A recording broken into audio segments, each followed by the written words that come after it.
스텔스기라는 전투기를 여러분이 아실 것입니다. 스텔스 전투기. 레이더에 걸리지 않아요. 그렇기 때문에 이번에 이란과 미국의 전쟁 속에서도 이 스텔스 전투기가 이 적의 방공망을 사전에 무력화시켰어요. 그리고 핵심 전략 자산들을 초토화시키고 정밀 타격을 하는 것이죠. 그 다음에 제공권을 장악함으로 말미암아 전쟁의 게임 체인저의 역할을 했다, 이렇게 이야기를 합니다. 이처럼 전쟁에서도 레이더에 걸리지 않는, 그리고 적진 깊숙이 들어가서 적군의 심장을 파괴하는 스텔스기가 있다면 우리의 영적 생활에서 이러한 스텔스기가 있지 않겠는가 한번 생각해 볼 필요가 있겠죠. 그런데 있다는 것입니다. 우리의 인생에 교묘히 스며들어와서 우리 개인의 삶과 가정을 파괴하는 사탄이 보낸 영적 스텔스가 있다는 거예요. 그게 바로 죄라고 하는 놈인 것입니다. 죄가 바로 그런 역할을 하는 것이에요. 그리고 죄에는 3종 스텔스가 있는데 그게 바로 요한일서의 사도 요한이 표현한 대로 육신의 정욕, 안목의 정욕, 이생의 자랑이라고 하는 세 종류의 스텔스가 있다는 것입니다. 자, 한번 요한일서 2장 16절 같이 읽겠습니다. 시작.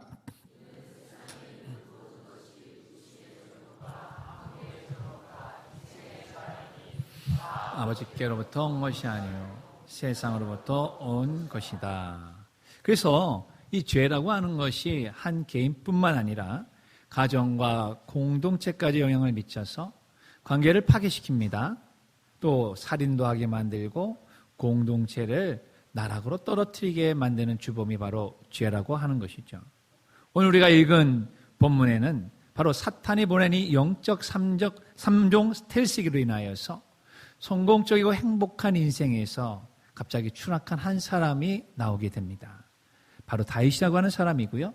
오늘 우리는 이 다윗을 통해서 죄짓게 만드는 사탄의 세 가지의 전략이 무엇인지를 파악하고 그리고 죄를 이기고 승리할 수 있는 비결을 우리 여러분과 함께 같이 알아보고자 하는 것입니다. 첫 번째 같이 읽겠습니다. 사탄은 한가할 때 죄짓게 만듭니다. 한가할 때 사람으로 말미암아 죄짓게 만든다. 자, 우리나라 사람들은 OECD 국가 중에서도 여전히 노동시간이 높은 비중에 처해져 있는 나라가 바로 우리나라입니다.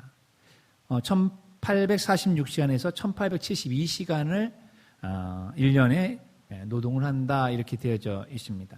OECD 38개 회원국 중에서 6번째, 7번째에 해당하는 노동 강도라고 얘기하죠. 물론 예전에 비하면 노동시간이 많이 줄어든 것은 사실이지만 여전히 우리 주변에는 일개미, 일중독자라고 이렇게 별명이 붙을 정도로 일에 매몰되어져 하는 많은 분들을 쉽게 볼 수가 있는 것입니다. 그런데 여러분, 일을 많이 하기 위해서는 당연히 희생해야 될 것이 있을 것입니다. 그 중에서 내 개인과 가장 관련이 있는 것이 바로 잠을 희생해야만 되겠죠. 그 잠을 희생하지 않고서는 많은 시간을 일을 할 수가 없게 되는 것이죠. 여러분, 하루에 잠을 몇 시간을 주무세요? 그리고 학생들은 하루에 몇 시간 자고 공부를 하십니까? 예전에 제가 대학을 졸업하고 행정고시라고 하는 것을 잠시 준비했던 때가 있었습니다. 정말 한평 좀 남짓한 그 신림동 고시원에 들어가가지고 하루 종일 하는 게 책가의 씨름이었습니다. 그때 당시 그런 이야기를 제가 들었습니다. 삼당사락이다. 삼당사락. 뭘까요? 3시간 자면 합격하는 거고 4시간 자면 떨어진다. 이게 물론 100% 법칙은 아니지만 거의 대부분의 사람들이 맞는 이야기를 하고 있었던 것입니다. 그러니까 하루에 3시간만 자고 죽으라고 고시 공부를 하면 시간적으로 차이가 있겠지만 반드시 붙는다, 그런 뜻이었을 것입니다. 근데 저는 그렇게 잠을 자고 3시간밖에 잠을 자고 공부를 할 수가 없었던 것 봅니다. 그래서 한번 시험 보고 안 돼서 그 다음에 제가 가야 될 길을 찾아 이제 목회의 길을 왔지만은 그때의 그 경험은 참 저에게 아주 중요한 것을 하나 갖다 주었습니다. 그것은 이 대한민국이 지금의 이러한 우리가 선진국에 들어올 수 있었던 그 동력 중에 하나도 잠을 희생하면서까지 일하고 공부하고 미래를 개척해 나가야 되겠다라고 하는 우리 아버지 세대, 부모의 세대들이 있었기 때문에 지금 우리가 있는 줄로 믿으시길 바랍니다. 그렇기 때문에 우리 어른들의 그 노고, 수고, 헌신, 희생 이런 모든 것들을 젊은이들이 결코 잊어버려서도 안 되고 그것을 평가절하해서도 안 되고 라떼라고 라떼 이렇게 얘기한다는 것을 아이고 그거 다 꼰대들이 하는 얘기라고 그렇게 치부해버려서는 절대 안 되는 것입니다. 그런 희생과 그런 헌신과 그런 잠을 안 자면서 자식을 위해서 헌신하지 않았다면 지금의 우리의 자식들이 어떻게 이런 평안하고 고도의 발전된 문화를 가질 수가 있겠습니까? 택도 없는 얘기죠. 역사는 연속성에 있는 것이고 그리고 그 연속선상에서 분명히 우리의 부모의 세대들 선배들이 해놓은 그 모든 것들에 대해서 감사하고 고마워할 줄 아는 우리 자녀들 그리고 우리의 후손들이 되어야 될 줄로 믿습니다. 특별히 우리 초, 중, 고등학교 청년들은 더더욱 그와 같은 마음을 가져야 되는 것이 부모에 대한 깊은 감사 그리고 선배들이 이루어놓은 그 일에 대해서 깊은 감사를 할 줄 모르는 사람들이 있다면 그것은 결국 건강한 공동체가 될 수가 없게 되는 것이죠. 발명가이자 지독한 일벌레로 소문났던 에디슨은 잠에 대해서 이런 표현했답니다. 잠을 자는 것은 어리석은 일이다. 나쁜 습관이다. 시간 낭비다. 이런 표현을 했대요. 아마 그러니까 잠을 그렇게 줄이면서 그 수많은 인류의 문화에 또한 인류의 삶에 필요한 그런 발명들을 했는지 모르겠다 생각이 듭니다. 그런데 예전에 제가 읽었던 그런 기사 내용에 보면은 뉴욕타임즈 기사를 인용하면서 오히려 수면 부족이 누적이 되면 병에 걸리기가 쉽다라고 하는 기사도 있었습니다. 특히 수면 부족이 심하게 되면은 심장병, 고혈압, 당뇨병이 위험에 노출되어야 된다는 것이죠. 또 여성은 유방암이 걸릴 수 있으니까 조심해야 된다는 그런 보도도 있었습니다. 하루 7시간 이상 자는 것을 권면하는 것도 들었습니다. 여튼 여러분 사람에게는 일도 중요하지만 잠과 휴식도 분명히 중요하다는 사실을 우리는 깨달아야 되는 것입니다. 그런데 자신이 해야 할 일은 하지 않고 계속 잠만 자고 휴식만 취하고 있다면 어떻게 될까요?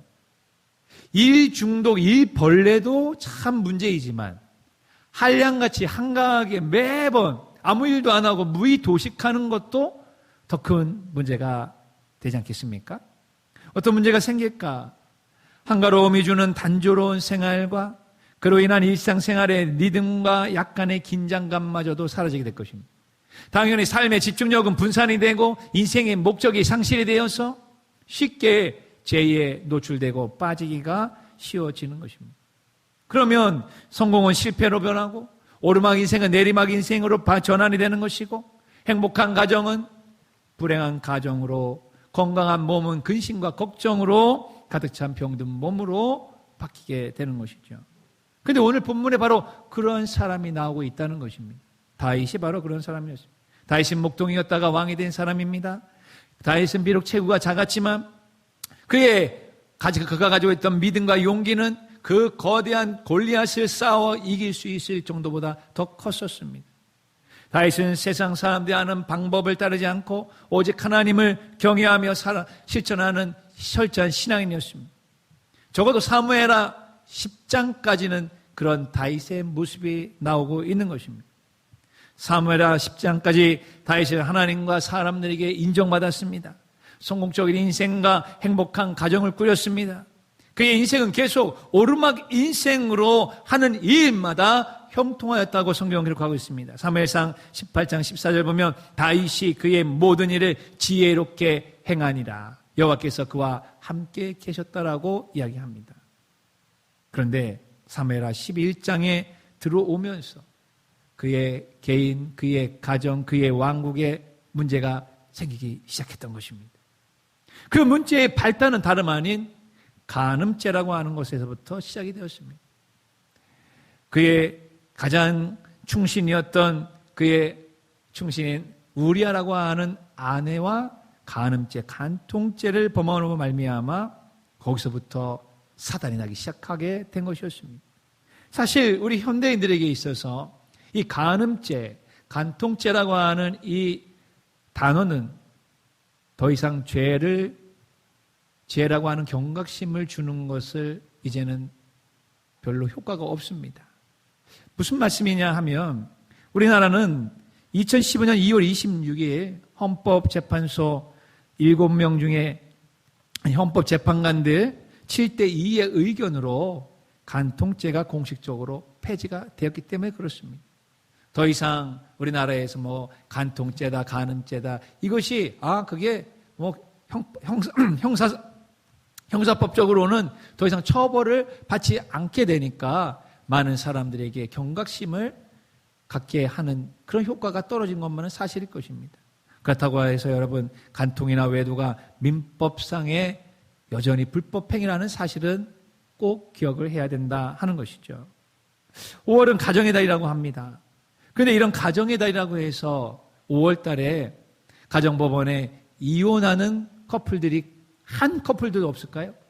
이혼하는 가정이 하나도 없을까요? 그렇지는 않을 것입니다. 왜 대한민국의 많은 가정들이 이혼을 하는가? 그런 주요 이혼 사유를 한번 알아보니까 1번, 첫 번째는 성격 차이라고 하는 것입니다. 약 45% 가치관, 대화하는 방식, 또 가사나 육아 분담하는 거, 이 모든 것, 특별히 이제 신앙에 대해서 믿는 신앙인과 믿지 아니하는 자가 같이 살아갈 때의 그 신앙에 대한 가치관의 차이 때문에 결국은 같이 살 수가 없어서 헤어지는 경우가 첫 번째에 해당한다는 것이죠. 두 번째는 경제 문제라고 합니다.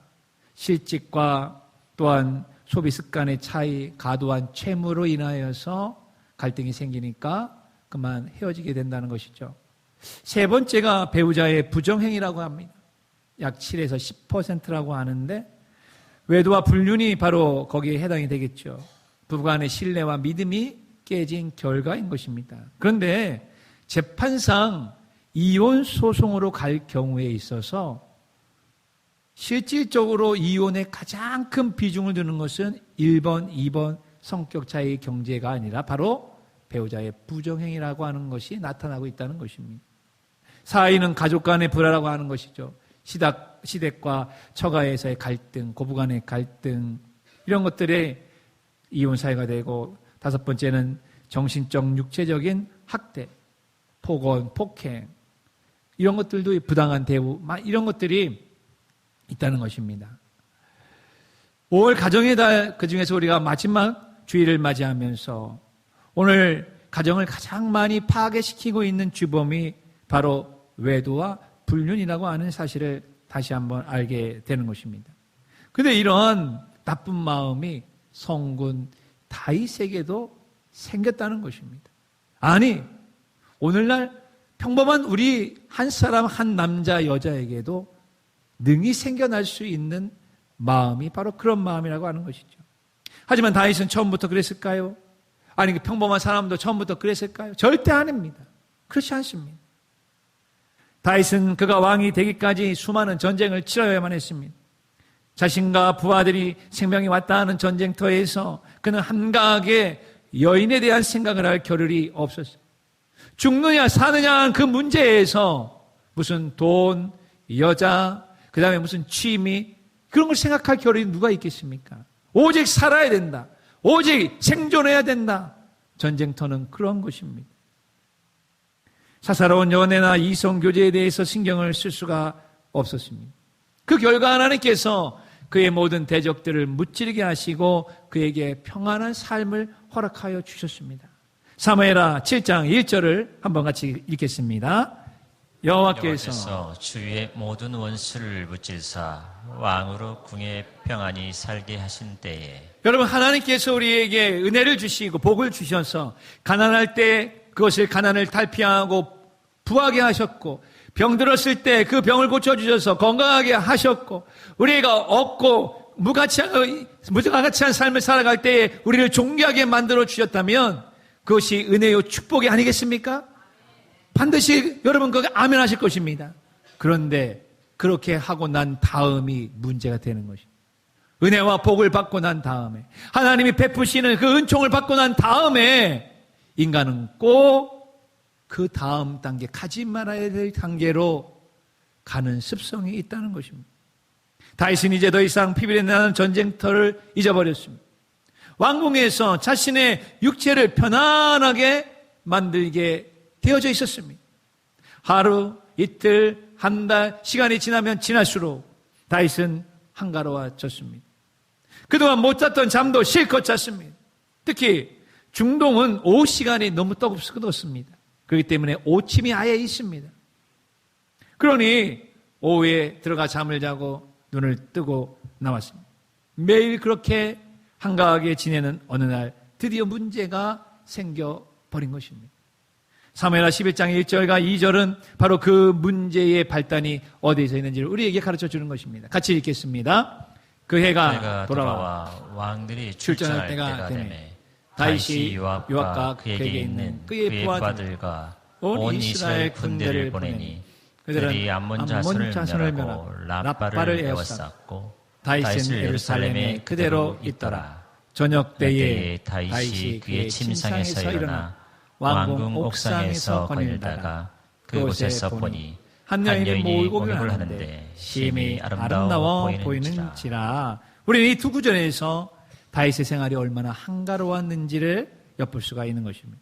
그리고 그 한가로움이 결국 그를 죄악의 현장으로 한 발짝 한 발짝 다가가게 했던 것입니다. 그렇습니다. 사랑하는 여러분, 지금 자신의 부하들은 암몬 족속과 싸우기 위해서 전쟁터에 가 있습니다. 눈동자에서 정말 살기가 등등할 정도로 적군을 향하여서 지금 나가고 있는 그때에 왕은 오후 늦게까지 잠을 잤습니다. 여러분, 잠을 자고 오후에 잠을 자고 눈 뜨면서 나오는 그 다윗의 눈동자를 지금 한번 상상해 보십시오. 그 눈동자에 총기가 있을까요? 그 눈동자에 긴장감이 있을까요? 그 눈동자에 자신의 군대를 사랑하고 자신의 군대 부하들이 지금 죽어가고 있는 것에 대한 근심과 걱정, 그런 것이 그 눈동자에 있을까요? 사람은 눈동자를 보면 그 사람의 마음을 알 수 있는 거 아니겠습니까? 지금 다윗의 눈동자를 여러분이 들여다보십시오. 거기에는 그런 모습은 하나도 보이지 않습니다. 옛날에 다윗의 그 눈동자의 모습, 그것이 보이지 않고 어느덧 흐리멍텅해진 모습이 보이는 것. 눈동자가 흐리멍텅하다라고 하는 것은 마음이 그만큼 지금 긴장이 없다는 사실을 우리에게 가르쳐 주는 것입니다. 특히 오늘 성경 본문에서 거닐다가라고 하는 표현이 2절에 나옵니다. 거닐다가. 이 거닐다가라고 하는 이 언어는, 언어적인 그 의미는 목적 없이 거닐고 권태롭고 많은 시간을 소비하는 걸음이다, 이렇게 되어져 있어요. 목적 없이 그냥 이리저리 왔다 갔다 하는 것이 뭐 좋은 거 없나, 이렇게 말이죠. 너무나 크고 분명한 목적과 집중력을 가지고 살아왔던 다윗이었지만 이제는 너무나 큰 한가로움을 그가 가지면서 그 큰 한가로움이 그를 무너뜨리는 적이 되었던 것입니다. 바로 앞에 자신을 죽이려고 달려드는 무장한 적군과 싸워 이겼던 그 다윗의 그 용감함은 보이지 않고 한가로움이 야기하는 게으름으로 그는 급격하게 떨어지고 있었던 것입니다. 그리고 그는 한가로운 시간과 장소, 한가로운 마음으로 죄를 향해 한 발짝 한 발짝 나가고 있었습니다. 사랑하는 우리 성도 여러분, 우리가 죄를 짓게 되는 상황이 되면 언제 죄를 지을까요? 제가 곰곰이 생각해 봤습니다. 바로 다윗과 같이 한가로울 때인 것입니다. 한가로울 때. 우리에게 있는 육신의 정욕은 한가롭고 편안할 때에 우리를 엄습해 옵니다. 그리고 바로 그때가 인생의 목적 없이 배회하고 방황하며 살려는 때이라는 사실을 우리 스스로가 나중에 깨닫게 되는 것이죠. 학생들이 만약에 한가로운 마음을 가지고 나의 학생의 직분을, 공부에 그 일을 생각한다고 해보십시오. 공부가 안 될 것입니다. 한가로움을 가지고 사업을 한다고 생각해 보십시오. 한가로움을 가지고 교회의 직분을 감당한다고 생각해 보십시오. 인생의 목적을 잊어버리고 목적 없이 살아가게 되는 이 한가로움이 바로 우리의 적이라는 사실을 꼭 기억하시기를 간절히 바랍니다. 목적이 없으면 열정은 사라집니다. 열정이 사라지면 눈동자의 총기도 사라지게 되어져 있습니다. 집중력은 분산되게 되어져 있습니다. 그리고 판단력이 흐릿해지게 되는 것입니다. 열정이 없으니 하는 일이 신나지 않은 것이죠. 마지못해 하는 것입니다. 집중력도 떨어집니다. 요즘 저는 좀 전에 오늘 예배가 11시 예배인지라 한 9시쯤 돼서 한 10시쯤 됐나요? 우리 딸하고 둘째 딸하고 페이스톡으로 영상통화를 좀 했습니다. 참 이 설교를 하기 전에 누군가를 전화를 한다거나 누군가를 면담을 하는 거는 참으로 제가 봤을 때는 별로 안 좋은 것 같아요. 제가 그걸 오늘도 한번 깨달았습니다.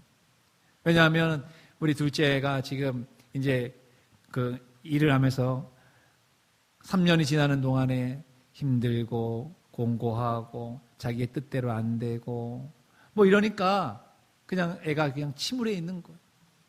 그냥 눈물을 뚝뚝뚝뚝 흘리면서 그 얘기하는 그런 모습을 보니까 아빠로서 마음이 어떨까요? 막 기쁠까요? 아빠로서 마음이 치근해 보이고 아유 저걸 어떻게 도와줄 수도 없고 먼 데가 있으니까 그런 마음이 드는 것입니다. 그런 가운데서 아까 우리 찬양을 부를 때 주는 내 아버지 그 찬양을 쫙 들었는데 제 가슴이 그냥 뭉클해지는 것입니다. 강한 팔로 날 덮으시네. 그래 맞아 하나님께서 덮어주실 건데 내가 같이 있으면 내가 덮어주고 안아주고 다독거려 줄 텐데 그런 생각이 쭉 드는 것입니다. 그런데 저희 딸만 그런 것이 아니에요. 오늘 우리 교회 성도들 가운데에서도 힘들고 좌절하고 낙심되고 그래서 너무나도 괴로워서 어쩔 줄 모르는 우리 성도들도 분명히 있습니다. 그런 성도들의 그 마음이 갑자기 다 한꺼번에 제 마음에 오버랩이 되면서 느껴지는 것이 우리 성도들 하나님 우리 성도들을 우리 재직들을 주님의 그 크신 팔로 덮어 주시옵소서. 열정이 식어가고 있고 정말 목적이 식어가고 있는 그 성도들에게 이 시간 찾아와 주시옵소서. 그 찬양을 하면서 그런 마음을 갖게 되었습니다. 참 이런 이 다윗이 가지고 있는 이 한가로움, 자신의 목적을 이루고 왕이 된 뒤에 오는 그 한가로움, 이 한가로움은 육체가 요구하는 욕구에 더 가까이 가게 만들게 되었습니다. 그리고 육체대로 살려고 하는 인간의 본성을 아주 크게 건들고 말았던 것입니다.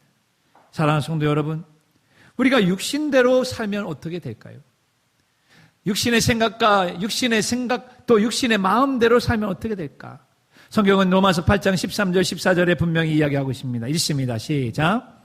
너희가 육신대로 살면 반드시 죽을 것이로되 영으로서 몸의 행실을 죽이면 살리니 무릇 하나님의 영으로 인도함을 받은 사람은 곧 하나님의 아들이라. 육신대로 살면 반드시 죽는다 하셨습니다.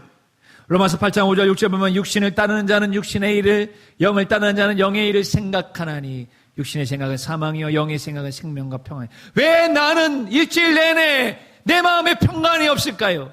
왜 나의 마음속에는 기쁨이 없을까요? 그 이유는 간단한 것입니다.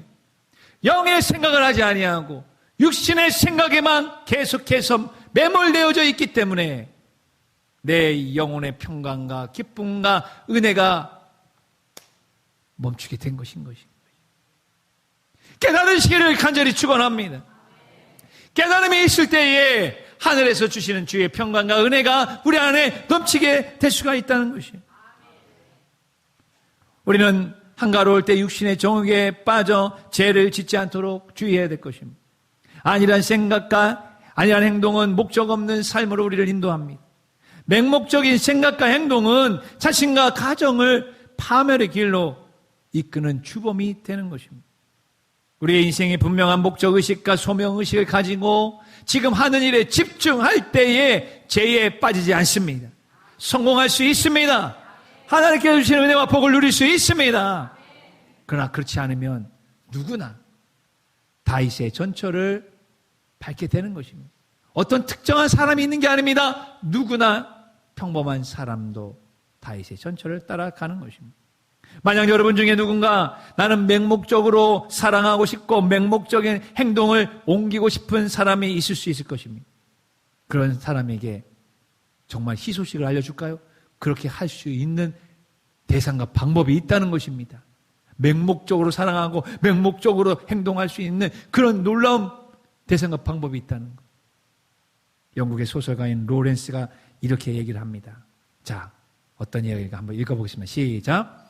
이 세상을 살아가는데 가장 중요한 것은 솔직한 육체와 정신을 가지고서 완전히 그리고 맹목적으로 당신의 아내를 사랑하는 것이다. 와, 어때요? 완전히 맹목적으로 당신의 아내를 사랑하면 되는 것이에요. 맹목적 사랑, 맹목적 행동의 유일한 대상은 누구밖에 없다는 것이에요. 배우자, 나의 배우자밖에 없다는 사실인 것입니다. 성경도 말씀하십니다. 에베소 5장 28절 현대인의 성경은 이렇게 얘기합니다. 이와 같이 남편들도 아내를 제 몸같이 사랑해야 합니다. 자기 아내를 사랑하는 것은 곧 자기 자신을 사랑하는 것입니다. 남편분들에게 묻습니다. 여러분 진정 여러분 자신을 사랑하십니까? 정말 나를 사랑하는 사람, 정말 나를 소중히 여기는 사람, 결혼해서 정말 내 인생 정말 소중해라고 생각하는 사람은 하나님이 말씀하시는 원리에 따르면 반대로 내 아내를 사랑하고 소중히 여길 때에 가능하다는 것이죠. 그러나 내 아내를 거지 발사계 정도적으로 알고 자신의 아내를 무시하고 자신의 아내를 괄시하고 자신의 아내에게 무관심하다면 그 남편은 자기 자신을 사랑하는 게 아닙니다. 그건 아니라는 것이. 그런데 그러한 남편들이 주변에 있다는 것입니다. 오늘 이 하나님의 말씀이 깨달아지시기를 꼭 축원합니다. 아내도 마찬가지 아니겠습니까? 자기 남편을 진정 자신과 같이 사랑하는 자가 자기를 사랑하는 자라고 하는 것도 똑같은 것일 것입니다. 사랑하는 성도 여러분, 우리가 이 세상을 사는 동안 정말 맹목적으로 할 수 있고 맹목적으로 사랑하고 맹목적으로 행동할 수 있는, 그래서 맹목적인 만족과 맹목적인 그곳에서부터 행복해질 수 있는 유일한 길은 자신의 배우자를 사랑하는 것밖에 없다는 것. 그러므로 오직 자신의 배우자에게만 맹목적인 사랑을 주고받으시는 저와 여러분 되시기를 축원합니다. 그러면 한가로울 때에 죄에 빠지는 치명적인 실수는 피하시게 될 것입니다. 두 번째 같이 읽겠습니다. 사탄은 한순간에 죄짓게 만듭니다. 한가할 때 사람들이 자주 보는 게 무엇일까요? 여러분이 한가할 때 뭐를 보십니까? 스마트폰 보지요. 옛날 같으면은 만화, 잡지, 영화 이런 걸 볼 텐데 지금 그게 다 어디에 들어있어요? 스마트폰에 들어있으니까 한가할 때 정말 이제 좀 있으면 이제 휴가철이 돌아옵니다. 휴가철에 가지고 가지 말아야 될 1순위가 뭔지 아십니까? 스마트폰입니다. 스마트폰을 여러분이 휴가지에 가져가는 순간 그곳에서는 지금 현장에 있는 그 모든 것들의 연속이 되는 것이. 근데 스마트폰을 안 가져갈 수는 없을 것이. 그죠? 그걸 안 가져가면 불안하니까. 네. 이미 우리는 그런 시대를 살고 있어요. 스마트폰이 없다고 하는 것을 생각하는 순간 마음이 막 불안해지는 그런 시대에 지금 살고 있습니다. 그거 어쩔 수가 없는 것입니다. 한가할 때 사람들은 자신이 해야 할 일이나 목적에 맞는 것을 찾기보다는 자신의 육체를 즐겁게 할 것을 찾게 되어져 있어요. 이게 인간의 본성인 것입니다. 그것을 성경이 우리에게 가르쳐주고 있는 것입니다. 성경은 그래서 옛날 이야기가 아닙니다. 성경은 지난날의 구닥다리의 이야기가 아닙니다. 성경은 우리 인간의 본성을 정확하게 꿰뚫고 있고 그 정확하게 꿰뚫은 그 인간의 본성은 나에게도 해당이 될까요? 되는 것이. 나는 쏙 빼먹고 나만 아니라고 그런 사람은 없어요. 인간이기 때문에. 어떤 분이 그럽니다. 우리 교회 처음 나오셨는데, 아니, 오늘 목사님의 설교를 들었는데, 아니, 목사님이 어떻게 나를 그렇게 너무 잘 알고 있으실까? 어떻게 내가 일주일 동안 생각하고, 내가 지금까지 살아왔던 삶의 방식을 훤히 아는 것처럼 어떻게 그렇게 이야기할 수 있을까? 제가 무슨 쪽집게입니까? 저는 그런 거하고는 거리가 멀어요. 성경이 그거를 가르쳐주고 있기 때문에 그런 것입니다. 성경을 연구하고 성경에서 인간을 연구하고 제 자신을 연구하면 그 인간이 그 인간입니다. 그 사람이 그 사람인 것이에요. 우리가 예라고 하는 그 순간 바로 유혹에 넘어갈 수가 있다 하는 것입니다. 보는 것에는 엄청난 유력이 있습니다. 보는 것은 그렇기 때문에 참으로 무서운 것입니다. 보는 것은 믿는 것이고 믿는 것은 보는 것이라고 하는 이 간단한 이 문장은 우리에게 엄청난 사실을 갖다 주는 것입니다. 사람은 보는 대로 따라 행동하게 되어져 있습니다. 그것이 바로 안목의 정욕에 걸리는 것입니다. 눈으로 보는 것은 종종 우리들의 이성을 마비시킵니다. 그리고 감정에 따라 살게 만듭니다. 그리고 오늘 우리 시대는 이성대로 살아가는 것이 아니라 감정대로 살아가, 느끼는 대로 살아가, 이렇게 우리를 계속 세뇌시키고 있어요. 그러나 여러분, 감정대로 살고 감정대로 말하고 느끼는 대로 살고 느끼는 대로 말하면 어떻게 될까요? 나에게 유익된 것은 하나도 없어요. 다윗이 바로 그랬습니다. 사무엘하 11장 2절을 보게 되면은 저녁 때 다윗이 그의 침상에서 일어나 왕궁 옥상에서 거닐다가 그곳에서 보니 한 여인이 목욕을 하는데 심히 아름다워 보였다 이렇게 이야기하고 있습니다. 특히 2절에 보면 보이는지라라고 하는 이 표현 속에는 그 뜻이 뭐냐면 확인하다, 살펴보다, 주목하다 이런 뜻입니다. 그러니까 어떤 사물이나 어떤 대상과 사실을 명확하게 계속 관찰하고 있는 것이에요. 다시 말씀드리면 다윗은 지금 목욕하고 있는 밧세바의 모습을 계속 요히 주시하고 있었다 하는 것입니다. 주목하고 있었다는 거예요. 그 결과 그의 마음에서 생각하는 대로 그의 행동이 나오게 되었던 것입니다. 다윗의 눈을 통해 들어온 성적인 유혹은 한순간에 그의 마음을 사로잡았습니다. 그리고 그의 마음은 욕구를 절제하지 못하고 한순간에 죄악으로 빠지게 되었습니다. 죄를 짓는 것은 여러분 오랫동안 생각하고 오랫동안 계획하는 것이지만 그 죄를 짓는 것은 뭐예요? 진짜 한순간인 것입니다. 한순간. 사탄은 바로 그 한순간을 노리고 있는 것입니다. 이렇듯 육신의 눈으로만 세상을 바라보고 우리가 산다면 우리는 반드시 한순간에 죄에 빠질 수밖에 없습니다. 그럼 어떻게 해야 육신의 눈에 이 음욕에서 빠지는 것을 막을 수 있을까요? 그것은 다름 아닌 믿음의 주님, 온전케 하는 예수님, 예수님의 십자가를 우리의 눈으로 바라볼 때에만 가능한 줄로 믿습니다. 다른 방법이 없어요. 히브리서 12장 2절을 같이 읽습니다. 믿음의 주여 또 있습니다. 시작. 믿음의 주여 또 온전하게 하시는 이는 예수를 바라보자. 그는 그 앞에 있는 기쁨을 위하여 십자가를 참으사 부끄러움을 개의치 아니하시더니 하나님의 보좌 우편에 앉으셨느니라. 다른 방법은 없습니다. 한순간에 빠져 들어갈 수밖에 없는 죄의 유혹에서 이길 수 있는 방법은 순간적으로 뭐를 바라본다고요? 주님의 십자가. 그 십자가에서 나를 위해 죽으신 예수님의 그 놀라운 사건을 바라보는 것이에요.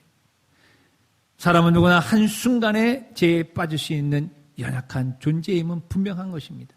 그래서 예수님께서 우리에게 얘기했어요. 유혹에 빠지지 않기 위해서 얼마 동안 기도하라고요? 1시간. 그러니까 한순간에 빠지지 않기 위해서는 하루에 1시간 기도해야 된다는 것입니다. 이거는 여러분 원리입니다. 원리. 유혹에 잘 빠져나오고 시험에 잘 빠져 들어가시는 분들 정말 하루에 1시간씩 기도하고 주님과의 교통을 하는 시간을 가져보십시오. 분명히 이겨나가고 승리할 수 있는 여러분 되실 줄로 믿습니다. 마지막 세 번째 같이 읽겠습니다. 사탄은 죄짓게 한 후 한꺼번에 복을 빼앗아갑니다. 오늘 여러분이 눈치채신 분들은 눈치채겠지만 사탄이 우리를 죄짓게 만들게 하기 위해서 한글로 맨 앞에 무슨 자로 시작을 다 하고 있어요? 한자로 시작하고 있습니다. 첫 번째는 뭐라고 했어요? 한가할 때 사탄은 우리를 유혹할 거예요. 그리고 두 번째는 한순간에 죄짓게 만드는 것입니다. 그리고 난 다음에 사탄은 한꺼번에 그동안 하나님께서 주신 우리의 은혜와 복과 우리의 모든 것을 한꺼번에 가져가는 것이에요. 이게 사탄의 전략인 것이에요. 이거를 모르고 있으면 그냥 우리는 당할 수밖에 없는 것입니다. 다윗에게 주셨던 모든 명예, 그에게 줬던 복, 이 모든 것들이 우리아의 아내 밧세바를 범하는 그 순간 한꺼번에 무너지기 시작을 했던 것입니다. 마치 도미노처럼 말이죠. 그는 간음죄와 간통죄만 지은 것이 아닙니다. 자신의 충신인 우리아를 살인하라고 하는 살인 교사죄를 그는 짓게 되었어요. 여러분, 살인죄가 더 큰 거 아니겠습니까? 그리고 그것을 요압이라고 하는 장군에게 편지를 써서 보냈습니다. 그러니 가장 자기 군대, 자기 군사들을 애지중지하며 보호해주고 같이 신뢰해주고 함께 같이 전장에서 너가 나를 막아줘, 내가 너를 막아줄게, 신뢰해야 될 이 장군과 최고사령관과 그 장군과 그의 부하들의 신뢰를 깨트리게 만들었어요. 그러니 여러분, 전쟁에서 어떻게 승리할 수 있겠습니까? 더 나아가 죄 없는 병사들을 그냥 전쟁의 방패막이로 그냥 삼고 말았던 것입니다. 이스라엘 군대의 사기가 올라갈까요? 안 됩니다. 그래서 하나의 죄는 결국 계속해서 꼬리와 꼬리를 물고 우리의 개인, 우리의 가정, 우리의 직장, 우리의 사업장, 우리의 교회, 우리의 나라도 계속 이어질 수 있다는 사실을 깨닫는 것이 중요한 것입니다. 사무엘하 12장 10절과 11절 한번 같이 읽겠습니다. 시작.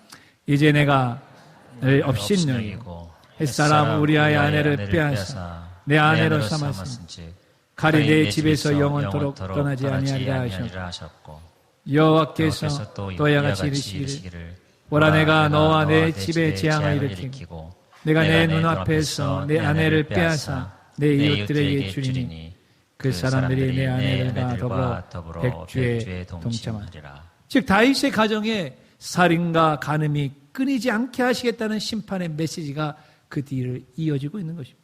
그리고 그렇게 되었습니다. 다윗의 맏아들인 암논이 여동생 다말을 강간했습니다. 그러자 다말의 오빠였던 압살롬이 암논을 죽였습니다. 살인죄죠. 그리고 압살롬은 쿠데타를 일으켜서 아버지 다윗을 왕궁에서 쫓아냈습니다. 그리고 후궁들과 간통을 했습니다. 하나님의 심판의 메시지대로 이루어졌던 것입니다. 어디 그뿐이겠습니까?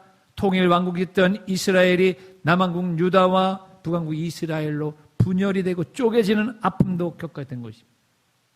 이런 모든 저주와 불행이 왜 다윗에게 오게 되었을까요? 그 이유가 중요한 것입니다. 왜 오게 되었을까? 물론 간통죄를 지은 것 때문이죠. 그러나 그것보다도 더 중요한 그 이면에 있는 가장 심령 깊은 곳에 있는 이유를 성경은 사무엘하 12장 9절에서 이야기하고 있습니다. 같이 읽습니다. 그러한데 어찌하여 내가 여호와의 말씀을 업신여기고 나 보기에 악을 행하였느냐. 내가 칼로 햇사람 우리아를 치되 암몬 자손의 칼로 죽이고 그의 아내를 빼앗아 내 아내로 삼았다. 여기에서 보면 하나님께서는 다윗에게 너가 나를 업신여겼기 때문이라고 말씀하시는 것입니다. 한마디로 말하면 다윗이 하나님의 말씀을 업신여겼다는 것입니다. 하나님의 말씀을 업신여긴다는 것은 그 누구를 업신여기는 것일까요? 하나님을 업신여기는 것입니다. 여러분, 부모의 말씀을 업신여긴다, 부모의 말씀을 정말 개떡같이 한다, 그 얘기는 부모님을 그렇게 여긴다는 것이에요. 선생님의 말씀을 개떡같이 한다, 선생님을 그렇게 여긴다는 거예요. 목회자의 말, 전하는 설교를 개떡같이 한다? 그럼 목회자를 개떡같이 알고 있는 것이에요. 다른 설명은 필요가 없는 것입니다. 하나님의 말씀을 업신여긴다. 하나님을 업신여기는 것입니다. 그분의 말씀을 업신여기고 불순종하는 결과는 결국 우리를 죄로 들어가게 하는 것입니다. 이것은 여러분 오늘 우리 어른, 성인들에게만 주시는 말씀이 아닙니다. 우리 어린아이들도 거짓말을 합니다. 어린아이들도 마음속으로는 각각 수만 가지, 5만 가지의 일들, 죄들을 생각하고 말하고 행동하는 것입니다.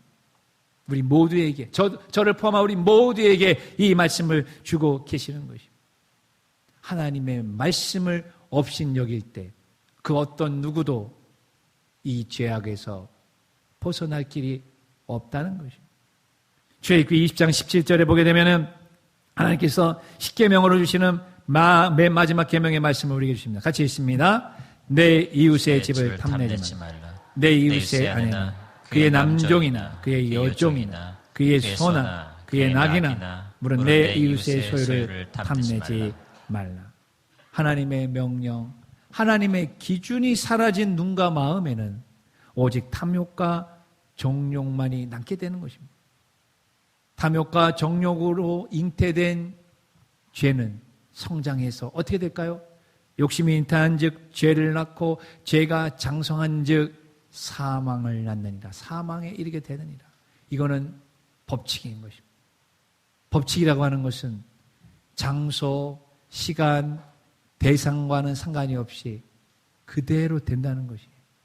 아이 목사님, 저한테는 그런 법칙이 어울리지는 않고 제가 한번 그 법칙이 틀렸다는 걸 제가 좀 입증해 보도록 제가 한번 해보겠습니다. 그럼 한번 해보십시오.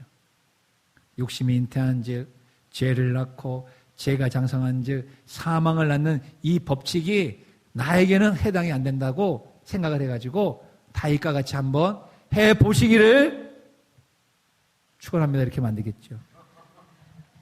아니, 그 법칙이 아니라고 생각하는 사람에게는 한번 해보실 수 있도록 제가 권면을 드리는 것입니다.